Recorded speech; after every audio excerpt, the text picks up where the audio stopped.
Hi guys, మీరు కూడా మీ జిమ్లో ట్రైనర్ లెక్క ఇబ్బంది పడుతున్నారా? అయితే మీరు ఏ ఇబ్బంది పడాల్సిన అవసరం లేదు. ఇప్పుడు నేను చెప్పిన వర్కౌట్స్ని ఫాలో అయిపోండి అంతే. మనం ఇప్పుడు బ్యాక్ వర్కౌట్స్ కోసం ఎక్స్ప్లెయిన్ చేయొచ్చు. First one, lat pull down. మనం ఇది చేసేటప్పుడు మన బాడీని, మన స్టమక్ని ఫ్రంట్కి లీన్ అయ్యి, మన బ్యాక్ని, ఓన్లీ అప్పర్ బ్యాక్ని వెనక్కి లీన్ అయ్యి స్లోగా రాడ్ని చెస్ట్ మీద దాకా తీసుకుని రావాలి. సెకండ్ వన్, సీటెడ్ రో. ఇది చేసేటప్పుడు ప్యాడ్స్కి మన లెగ్స్ని జాయింట్ చేసి మన నీస్ ఫుల్గా స్ట్రైట్గా చేయకుండా వీడియోలో చూపెట్టిన విధంగా తీసుకుని మన నడుముని నిటారుగా ఉంచి రాడ్ని తీసుకుని స్లోగా మన నడుము దగ్గరికి తీసుకుని రావాలి. Third one, machine rear dwelt.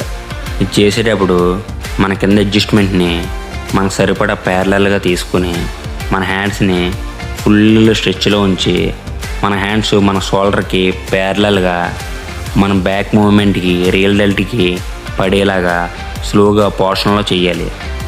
Fourth one, hyper extension.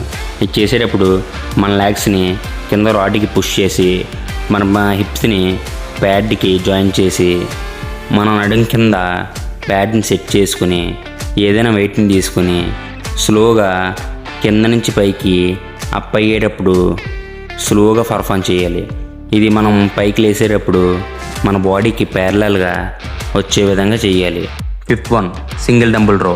ఇది మనం చేసేటప్పుడు ఒక బెంచ్ని తీసుకుని బెంచ్కి సపోర్ట్ కింద మన హ్యాండ్ సపోర్ట్ తీసుకుని ఒక లెగ్ని హోల్డ్ చేసి ఇంకో లెగ్ని బ్యాక్ సైడ్కి నొక్కి పెట్టి సింగిల్ ఆర్మ్తో డంబుల్ని బ్యాక్ సైడ్కి పుల్ చేయాలి.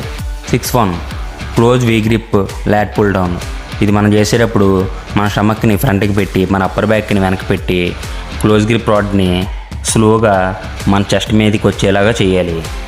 సెవెంత్ వన్, బార్బుల్ బెంట్ ఓవర్ రో. మనం ఇది స్మిత్ మీద చేయొచ్చు, వేరే రాడ్ తీసుకునైనా చేయొచ్చు. ఇది మనం చేసేటప్పుడు మన హ్యాండ్స్ క్లోజ్లో పట్టుకుని మన గ్లూట్స్ని వెనక్కి తన్నిపెట్టి మన నడుముని నిటారుగా ఉంచి చేయాలి.